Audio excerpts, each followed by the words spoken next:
third straight year, Iowa football loses a quarterback to the transfer portal. Joe Labas has decided to exit his time at Iowa and enter the portal looking for a new home. We'll talk about his decision in just a second and the impact on the quarterback room, which will be coached by someone different in 2024. We'll talk about it in just a second. Before we do, I want to give a special thank you to our sponsor, Ascent Nutrition. Take a look at their Lion's Mane mushroom. I've talked about this product on a number of occasions. You can read all about the positive benefits of Ascent Nutrition's Lion's Mane mushroom and their agarikon mushroom at goascentnutrition.com. Now, this Lion's Mane mushroom has shown to support brain health, memory, healthy stress response, overall immune system health. You can mix it into yogurt, smoothies, cereals, granolas very easily, and it's great to be paired with Ascent Nutrition's algae oil DHA or their humic and fulvic acid products. It can even be used on your pets. Use the code Hawkeyes for 15% off your order and try another great product from Ascent Nutrition, boosting your health on a day in and day out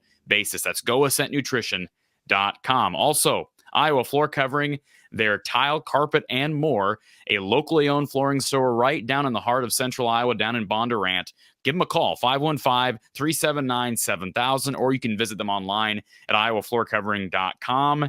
And they can help you with whatever you're dealing with flooring-wise and steer you in the right direction. Ask for Ryan, ask for Tyler, and they'll help you out. 515-379-7000, Iowa Floor Covering down in Bondurant.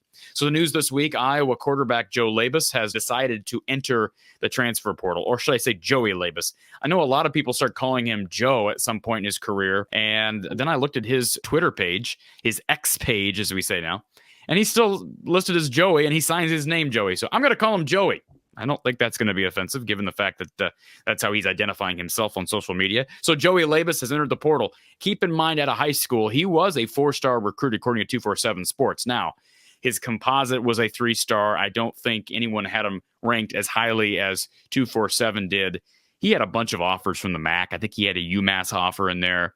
Ken O'Keefe recruited Joe Labas and got the commitment out of Joe at the time. And there was thought when he joined the fray that, hey, here's a guy who's mobile, who can kind of move around a little bit and give Iowa that dual threat. And it just never seems to work.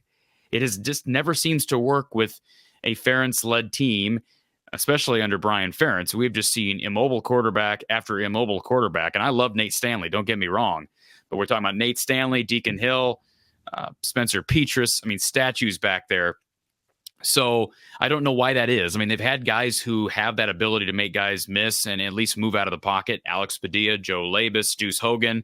You could argue a bunch of them have been misses. Perhaps part of that is lack of development on Iowa's part. That's obviously a discussion that's worth having. Here's the post from Joe Labas as he announced his departure earlier this week. He said on Twitter, "Thank you, Iowa, having the opportunity to play quarterback at the University of Iowa and to be mentored by Coach Ferentz and his staff these past 3 seasons is something I will always be thankful for. My time spent with my teammates and this community has shaped me into the man and player I am today. Memories inside Kinnick Stadium, the Hawkeye Wave, and being able to start my first collegiate game in the 2022 Music City Bowl are memories I will always cherish. After thoughtful consideration and prayer, I'm entering my name into the transfer portal with 2 years of eligibility left. Signed, Joey Labas."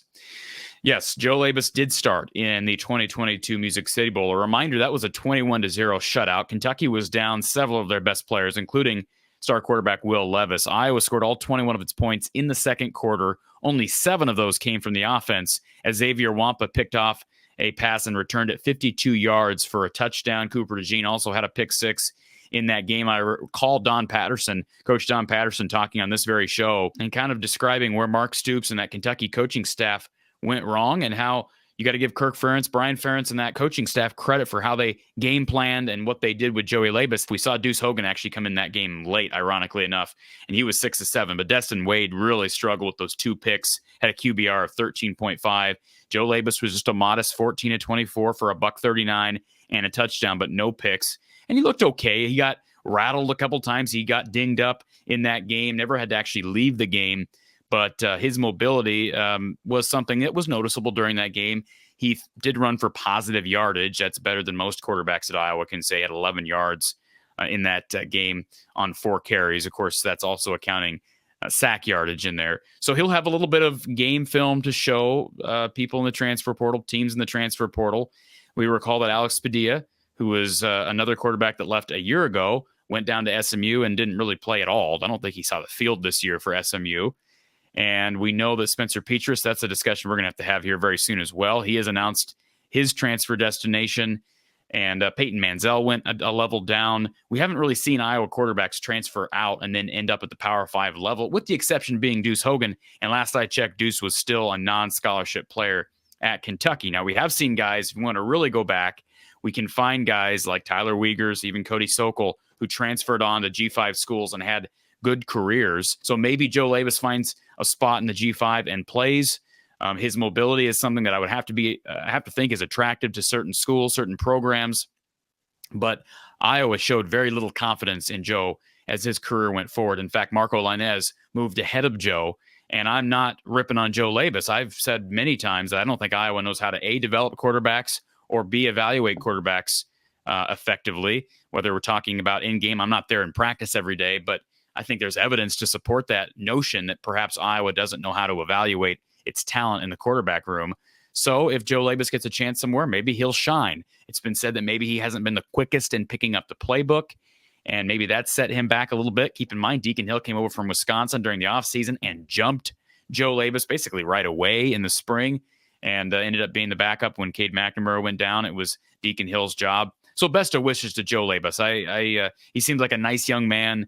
Again, he's got some athleticism, some tools that perhaps he can use at the next level, but just never really saw the field here, minus the 2022 Music City Bowl, and it was just so limited. I don't read into what he did in that game at all. It was a typical Iowa quarterback performance, but it's clear Iowa does not highlight quarterback play. That's abundantly clear over the course of not only Kirk Ferentz's tenure, but specifically the offensive coordinatorship of Brian Ferentz, who will be moving on. So best of wishes to Joey Labas as he enters the portal and looks for a new destination. I'll continue to give you updates. We've had another couple of players enter the portal here this week. I'll be providing some updates and my thoughts here on the channel. Stay tuned right here from the Hawkeye of the Storm.